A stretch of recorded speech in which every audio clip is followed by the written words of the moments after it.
Paano mag-top up or mag-recharge ng coin sa Popolive gamit ang KoCoin sa CocoDP?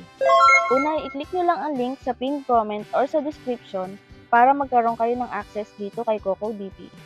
Kapag nandito na kayo sa CocoDP, i-click nyo lang tong may parang logo ng tao na to. And then, makikita nyo dito kung saan nyo siya pwede i-connect sa Google ba or sa Facebook. Kapag nakapili na kayo, makikita nyo na yung profile ng Gmail or Facebook or kung ano man yung ginamit nyo pang login. Click nyo ulit yan, at dito ay makikita nyo na zero balance na kayo. Siyempre, para magamit natin ng KoCoin bilang pambayad, kailangan din natin lagyan ng laman ito. Huwag kayong mag-alala kasi mas makaka-discount kayo kapag KoCoin ang ginamit nyo. At dahil meron na akong account ng KoCoin dito kay CocoDP, ipapakita ko naman sa inyo kung paano mag-top up sa Popolive gamit ang KoCoin. So, ayan, hanapin lang natin ng Popolive at ayan, flex ko lang para sa inyo na marami ng partners si CocoDP. Ayan, dito tayo sa Live and Live, nandito si Popolive. Ayan po yung ibang mga live streaming application. Click natin yung Popolive.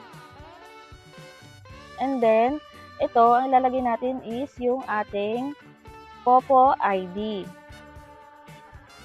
Make sure na tama yan para hindi mapunta sa iba yung inyong itatap up na coin.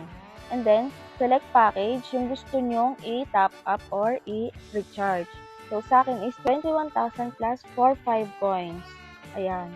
164 lang siya kapag KoCoin ang ginamit natin. So, try natin gamitin ngayon ang KoCoin bilang payment method. So, click natin yung buy now. And then, click natin yung confirm. At click naman natin ang complete. So, ayan guys, nakita nyo naman na nabawasan na yung ating KoCoin balance at makikita nyo rin dito yung history. Ayan siya guys. And then, check naman natin ngayon sa ating Popolive kung pumasok na ba talaga yung coins. So, ayan guys, nakita nyo naman na pumasok talaga yung coins sa ating Popolive account. Wow! Ganun lang po kabilis, wala pang 5 seconds sa account na natin. At click lang ng click kapag KoCoin yung ginamit natin. Kaya mas prefer ko talagang gamitin si KoCoin kasi hindi na ako mare-redirect pa sa Gcash tuwing ako yung magta-top up. Dito sa KoCoin, click ka na lang ng click. Para saan nga ba ang coin sa Popolive? Ayan guys, yun yung makakatulong sa inyo para tumaas yung level nyo. Pwede nyo siyang ipanglaro at baka sakaling lumago ang inyong coins at pwede nyo siyang i-trade. Dito sa Popolive, sa mga hindi pa nakakaalam, ay may mga games po. Ayan, kung saan ay pwede nyo paramihin pa yung inyong mga coins at kapag nanalo na kayo, ay pwede nyo pong i-trade. At yung i-trade nyo po is mapupunta sa ping points na atin namang sasahurin.